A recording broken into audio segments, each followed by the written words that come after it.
Hey, you're probably wondering why you're not seeing another episode of Sonic and the Black Knight, and that's partially because episode 3, the audio and the recording both got messed up for some reason. There's some missing files. Ronnie's an asshole, and Tere's Tere. So, yeah, that happened. So now you're stuck with me. Uh, I got a new mic, and that's cool. And I also finished uploading all the other episodes. They should come by for the next consecutive days, probably ending on Monday, I believe. There's 2 episodes a day unless YouTube messes it up. Uh, so yeah, be on the lookout for that. But until then, you're stuck with this. Uh, yeah, I'm going to go ahead and read a little bit of my notebook. You'll actually be hearing about this a little bit more. And if you visit my goddamn YouTube channel, you could actually see me reading um, a couple of stories. So, yeah, I'm going to read one of the first short stories I have here. Um, it is about a boy of age of, let me see, 13, who rips out his eyes for devotion to his god. So, let's begin and tell that story. Prove your worth to me. It was all the incentive I needed. And so I ripped out my eyes. I dug my fingers into my cornea. Using my nails, I pressed into the flesh of my eyes and dug a hole through my cornea. My fingers, drenched in my own blood, soaked into tears and ocular fluid, until with one quick motion I jerked my hand back and out of my skull and pulled out my eyes straight out of their sockets. My eye was still skewered in by my pointer finger, and the cord connecting the still functioning eye was tougher than I could ever imagine, and took much more strength to break. It was weird, you know? I could see myself gaping holes in my face. The mix of pale skin and blood red decorated me, and it was all so beautiful. So beautiful. It was glorious. And how I wish you could have been there to see. After many failed attempts, the cord finally snaps and was dislodged from my brain.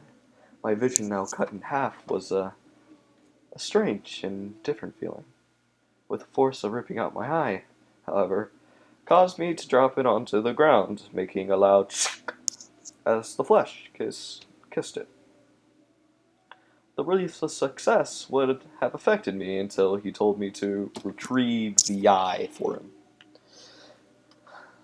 I scrambled, and I crawled on the floor and reached for the eye, but my lack of depth and the searing pain in my head made me stumble around. He must have thought I looked foolish. If only my eye wasn't so bloody, maybe he wouldn't have left me there. Maybe, right? I mean, the blood from my eye caused it to slip out of my hands. I had to drive my fingers into the eye, ripping a second hole just to hand it to him. He looked disappointed and threw my eye down right in front of me and squashed it, saying it was like the little bug I was. I was pathetic, he told me. He wanted a clean eye, one without any holes. And I realized what I had to do. My mind flooded back to the teachings of Christ and where I first met the man, the priest reading the Bible, the sacrifice of Isaac. My eyes back then, they sparkled with excitement and ecstasy of a higher power. It was so amazing of a man's devotion to his God that he would without question give up his child in silence, presents his boy as the lamb for the burnt sacrifice. I smiled, and with one final glance at the priest who taught me so much in this church, I dug my fingers under the bulging flesh of my eye, being careful that instead of digging under the socket, instead of digging into the eye, I dug into my socket. It took me a while, but I was finally okay. So at this point, I wrote a little note that says, "What the hell am I writing?" And if you haven't left by this point, I have to ask, what the hell is wrong with you? I was finally able to work all of my fingers into my skull, clasping the eye as a ball, and picked it clean out. I was careful not to drop it this time. I used my teeth to to break the cord. Kneeling down on my knees, I held up the lamp, and the god clasped it and left and locked the door as I collapsed into the ground in a puddle in blood and tears. My head ached with a roaring fire, and I ascended to heaven. Now I'm here. It's funny though. I I thought I would get my eyes back when I die. I thought heaven would be better. The ground isn't made of clouds, it's made of concrete, cold and awfully small. Lonely. It's like a jail cell. Don't worry, boy. You'll be in heaven soon. Cole Matthews, 13th. Lethal injection. Crime.